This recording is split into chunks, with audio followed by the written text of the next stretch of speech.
Hello friends, तो कैसे हैं आप लोग। आई होप आप सभी अच्छे होंगे। तो अब तक हमने चैप्टर 2 में काफ़ी सारी चीज़ें पढ़ी थी, शरीर के बारे में पढ़ा था और थोड़ा बहुत हमने दोष धातु मल के बेसिक कंसेप्ट्स समझ लिए थे। ठीक है, आज हम आगे की बात करेंगे, लेकिन उससे पहले थोड़ा सा रिवीजन। देखिए, शरीर की जब मैंने परिभाषा बताई थी तो सबसे पहले मैंने आपको बोला था कि आपको श्लोक याद करना है। तो देखिए, श्लोक को एक बार मैं पढ़ देता हूँ। जिन बच्चों को प्रोनाउंसिएशन अब भी समझ में नहीं आ रहा वो दोबारा सुन लें। देखिए, सुनिएगा। तत्र शरीर नाम चेतना अधिष्ठान भूत पंचभूत विकार समुदायात्मक संयोगवाई। अर्थात क्या मतलब है इसका। चेतना अधिष्ठान भूत यानी कि शरीर किसका बना हुआ है, पंच भौतिक, यानी कि शरीर कैसा हमारा पंच भौतिक है। अर्थात आकाश, वायु, अग्नि, जल, पृथ्वी, इन सबके समावेश होने से बना है। प्लस उसमें जब आत्मा का वास हो जाएगा और सारे फैक्टर्स आपस में इंटरेक्शन करेंगे प्रॉपर तरीके से, तब जाके शरीर की उत्पत्ति होती है। हमने ये सब पढ़ लिया था। ठीक है, फिर हमने पढ़ा था दोष धातु मल मूल ही शरीरम। अर्थात दोष धातु और मल ये ही क्या है, शरीर का मूल है। मूल मतलब शरीर का आधार है, जड़ है। जैसे वृक्ष जो पेड़ होता है उसकी मूल, उसकी जड़ क्या होती है, उसकी रूट्स। उसी प्रकार से हमारे शरीर की बेसिक यूनिट क्या है, दोष धातु और मल। ठीक है, फिर हमने ये पढ़ा था दूष्यंती इति दोषा। अर्थात जो शरीर को दूषित करें, प्रदूषित करें, उसको क्या बोल दिया, दोष बोल दिया। और जो शरीर का धारण करते हैं, धारणात धातव, उसको धातु बोल दिया।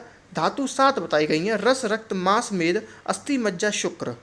तो देखिए, और इसके बाद हमने क्या पढ़ा, मल। मलिनीकरणा अमल, यानी कि जो शरीर को मलिन करे, गंदा करे, उसको क्या बोल दिया, मल। अब देखिए दोबारा से फटाफट समझते हैं। धातु क्या, जो शरीर को धारण करे। धातु कितनी है, 7, रस, रक्त, मांस, मेद, अस्थि, मज्जा, शुक्र। मल कौन, जो शरीर को प्रदूषित करें। कौन कौन से हैं, मूत्र, पुरी, श्वेद। और अब क्या बचा, दोष। दोष कौन कौन है, जो शरीर को दूषित करे, यानी कि दूष्यंती इति दोषा। वो कितने होते हैं, 3 बताए गए हैं, वात, पित्त, कफ। तो देखिए, अब आगे की बात करेंगे। देखिए, सबसे पहले इसमें इधर हेडिंग डल रही है शारीरिक दोष। अब देखिए, शारीरिक दोष हमने कौन से पढ़े थे, वात, पित्त, कफ। देखिए, जो वात, पित्त, कफ हैं और ये 7 धातु हैं और 3 मल हैं, इनको भी हम धातु कह सकते हैं। मलों को भी धातु कहा जाता है।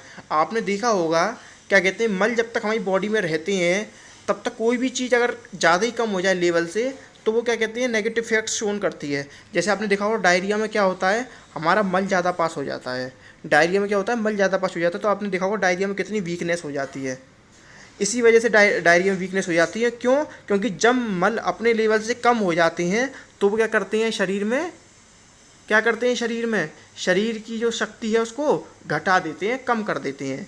इसलिए क्या कहते हैं कि जो मल होते हैं वो भी शरीर को धारण करते हैं। तो फिर सर, शरीर मल को आप धातु क्यों नहीं बोल रहे, मल ही क्यों बोल रहे हैं। देखिए, अगर मैं बोलूँ एक लड़का है कविराज, उसको वो क्या है, एक पर्सन है। अगर मैं उसको व्यक्ति बोलूँ तो उसमें और लोगों में कोई फ़र्क नहीं है, उसमें और लोगों में फ़र्क नहीं है।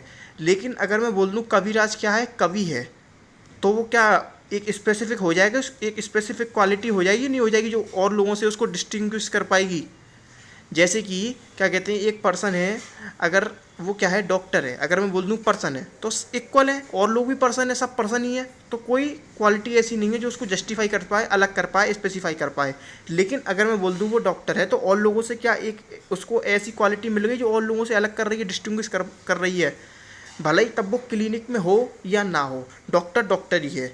इसी प्रकार क्या, जब क्या कहते हैं, वो जो धातु है वो शरीर को धारण करे या ना करे, वो क्या रहेगी, धातु ही रहेगी। जो मल है वो शरीर को दूषित करें या मलिन करें या नहीं करें, वो तब भी मल ही रहेंगे। इसी प्रकार दोष हैं, जैसे वात, पित्त, कफ है, अगर वो साम्य अवस्था में भी रहेंगे तब भी हम उनको दोष ही कहेंगे। तब हम ये नहीं कहेंगे ये दोष नहीं है, चाहे वो शरीर को दूषित करें या ना करें, दोष ही रहेंगे। ठीक है, जिस प्रकार डॉक्टर प्रैक्टिस करे या ना करे, डॉक्टर ही रहेगा, उसी प्रकार दोष शरीर को दूषित करें या ना करें, वो दोष ही रहेंगे। ठीक है, आप ये पैराग्राफ पूरा पढ़ लीजिएगा, बहुत बढ़िया तरीके से मैंने एक्सप्लेन कर दिया, आपको सब समझ में आ जाएगा एक ही बार में। देखिए, उसके बाद देखिए, टिश्यू को आयुर्वेद में क्या बोल दिया गया, ऊतक। क्या बोल दिया गया, ऊतक। तो देखिए हमारे शरीर में क्या होता है, चयापचय, यानी कि चयापचय को क्या बोला गया, मेटाबॉलिज्म। ये प्रोसेस चलती रहती है, यानी कि हम आहार का सेवन करते हैं, फिर उससे आगे की धातु बनती है, रस से रक्त, रस से मांस, ये हम आगे पढ़ेंगे भी। तो जब आहार पाक वगैरह पढ़ेंगे तो एक धातु से आगे की धातु बनती है। तो ये क्या हो रहा है, चयापचय हो रहा है, मेटाबॉलिज्म हो रहा है। तो उससे क्या होता है, जो टिश्यू डिस्ट्रॉय हुए हैं नए टिश्यू की उत्पत्ति होती है, और जो जो रिपेयर हो सकते हैं उनकी रिपेयरिंग होती है। ये किसकी मदद से होती है, जो हम आहार का सेवन करते हैं उसकी मदद से होती है। ठीक है, चलिए। और जो वेस्ट मटेरियल बनता है उसका क्या हो जाता है, एक्सक्रीशन हो जाता है, उत्सर्जन हो जाता है। आयुर्वेद में एक शब्द आया है, सामने दिख रहा होगा आपको, उत्सर्जित, यानी कि निष्कासन भी बोलते हैं इसको, मतलब रिमूव कर देना बॉडी से। ठीक है, देखिए इसमें एक लाइन लिख रही है, परंतु जब वात पित्त तथा कफ के द्वारा शारीरिक क्रियाओं में विषमता उत्पन्न हो जाती है, तब विषमता उत्पन्न करने की विशेष शक्ति से संपन्न होने के कारण इन्हें दोष संज्ञा प्रदान की गई है। हाँ, हम मानते हैं कि इनको दोष संज्ञा इसलिए दी गई है क्यों, जब ये विषम हो जाएंगे तब ये रोग की उत्पत्ति करेंगे, लेकिन जब ये साम्य अवस्था में भी रहेंगे तब भी हम इनको दोष ही बोलेंगे। होगा ही नहीं होगा, एक बार में चीज़ें क्रिस्टल क्लियर। बस आप कंसेप्ट को ध्यान पकड़ लीजिए, आपको सारी चीज़ें क्लियर होती जाएंगी। ठीक है, देखिए शरीर की समस्त क्रियाओं का एक ही उद्देश्य है, और वह है शरीर को स्वस्थ रखना। इसके लिए सब क्रियाओं में परस्पर तालमेल रहना आवश्यक है। जैसे कि फॉर एग्जांपल जब हम रनिंग करते हैं तो रेस्पिरेटरी रेट बढ़ जाता है, तो हार्ट क्या कर देता है, अपनी इफिशिएंसी बढ़ा देता है, कार्डियक आउटपुट भी बढ़ा देता है। बढ़ाता ही नहीं बढ़ाता, जब हम रनिंग करते हैं तो हमारी रेस्पिरेटरी रेट बढ़ जाता है, एज वेल एज हमारा ब्लड सर्कुलेशन बढ़ जाता है, एज वेल एज हमारा क्या होता है, सिम्पैथेटिक नर्वस सिस्टम एक्टिवेट हो जाता है, बॉडी में एड्रेनलिन नॉर एड्रेनलिन का रिलीज बढ़ जाता है, जिसकी वजह से बॉडी में क्या होता है, वैसोडाइलेशन हो जाता है, जिसकी वजह से क्या होता है, आदमी को स्वेटिंग वगैरह होने लग जाती है और आदमी की इफ़िशियंसी इंक्रीज़ हो जाती है। ठीक है, ये सब थोड़ी हमने मॉडर्न फिजियोलॉजी की बात कर ली, और मॉडर्न फिजियो से याद आया, मैं कुछ ही दिनों में मॉडर्न फिजियो भी स्टार्ट करूँगा। ठीक है, चलिए ये भी हो गया यहाँ तक। इसके आगे देखिए लाइन लिख रही है, शरीर की इन क्रियाओं का ठीक प्रकार से संपन्न ना होने का नाम ही व्याधि है। जब शरीर में ये क्रिया ही अगर ढंग से क्या नहीं हो पाए, ढंग से प्रकट नहीं हो पाए या ढंग से परिपूर्ण नहीं हो पाए, तो क्या हो जाती है, व्याधि की या रोग की उत्पत्ति हो जाती है। शारीरिक क्रियाओं में दोष की प्रमुखता को प्रकट करने के लिए आचार्य ने शरीर को तीन स्तंभों के ऊपर आधारित कहा है। वो 3 स्तंभ क्या हैं, वात पित्त कफ। अगर इन तीनों में से एक भी स्तंभ ऊपर नीचे या डिस्टर्ब हो जाएगा तो क्या हो जाएगा, शरीर में रोग की उत्पत्ति हो जाएगी।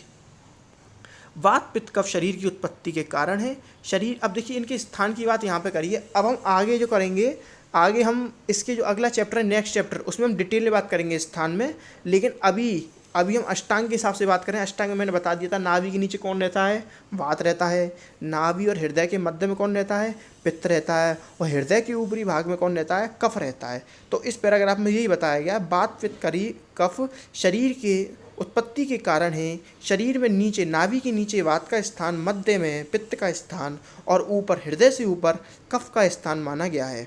वात पित्त कफ के विकार रहित स्थिति में शरीर में रहने से उसी प्रकार धारण होता है जिस प्रकार कम से कम 3 स्तंभों पर मकान टिका रह सकता है। आप ये मान लीजिए, अगर कोई भी बिल्डिंग खड़ी करनी है हमको, तो मिनिमम 3 पिलर्स की रिक्वायरमेंट होती है। 2 पिलर्स पे कोई भी बिल्डिंग खड़ी नहीं हो सकती, मिनिमम 3 स्तंभों की ज़रूरत है, 3 स्तंभों की ज़रूरत है। इसी प्रकार हमारी ह्यूमन बॉडी को भी 3 स्तंभ की जरूरत पड़ती है। वो 3 स्तंभ कौन कौन से बताए गए हैं, वात पित्त कफ। आगे हम उपस्तंभ वगैरह की भी बात करेंगे, वो अलग होते हैं, आहार निद्रा ब्रह्मचर्य, वो आगे की बात है। लेकिन फिलहाल अगर इधर बात करें क्रिया में, तो कौन कौन से बताए गए हैं, वात पित्त कफ। इसी को क्या बोला गया है, त्रिस्थूण। क्या बोला गया है, त्रिस्थूण। जिस प्रकार किसी एक स्तंभ की निर्बलता से मकान की दृढ़ता में संदेह हो जाता है, उसी प्रकार जब वात पित्त कफ में से किसी एक में भी विकृति आ जाती है, तब इस शरीर रूपी मकान का विध्वंस हो जाता है। देखिए, जैसे अगर 3 पिलर्स में से अगर एक भी कमज़ोर होगा तो मकान के गिरने के चांसेस बन जाते हैं। उसी प्रकार अगर इन त्रिस्थूण में से अगर एक भी वीक होगा या अनबैलेंस्ड होगा तो हमारे शरीर क्या हो सकता है, शरीर का नाश हो जाएगा। ठीक है, फिर आगे ये सब कवर हो चुका है इसी में ही। चलिए इसके आगे का हम नेक्स्ट वीडियो में कवर करेंगे। अब ज़्यादा नहीं बच रहा, कोशिश करेंगे अगली वीडियो में कंप्लीट हो जाए। चलिए तब तक के लिए पढ़ते रहिए और देखते रहिए बिंग डॉक्टर। मैं शशांक अग्रवाल। चलिए अब आपसे विदा लेते हैं, अगली वीडियो में मिलेंगे। तब तक के लिए टेक केयर, घर पर रहें, स्वस्थ रहें, मस्त रहें। और देखिए जो भी डाउट आए करे, मैं फिर बोल रहा हूँ, मैंने कुछ पुरानी वीडियोस चेक करी थी एक दो, तो उन पर कुछ बच्चों के कमेंट्स थे। अगर आपको कोई भी डाउट हो तो आप हमारी लेटेस्ट वीडियो पर, फिलहाल अब ये वीडियो डलेगी, आप इस पर कमेंट करें। भले ही अष्टांग वीडियो का डाउट है, आप इस पर कमेंट करें, जिससे कि इतना पॉसिबल नहीं हो पाता कि सारी ओल्ड वीडियोस को हम चेक कर पाएँ। तो हम न्यू वीडियोस पे जो कमेंट हैं उन पे ज़रूर रिप्लाई देंगे, और मैं कोशिश भी करता हूँ कि मैं रिप्लाई दूँ, नहीं तो हमारे चैनल की तरफ से आपको रिप्लाई मिल जाएगा। ठीक है, चलिए पढ़ते रहिए। क्रिया शरीर। ओके।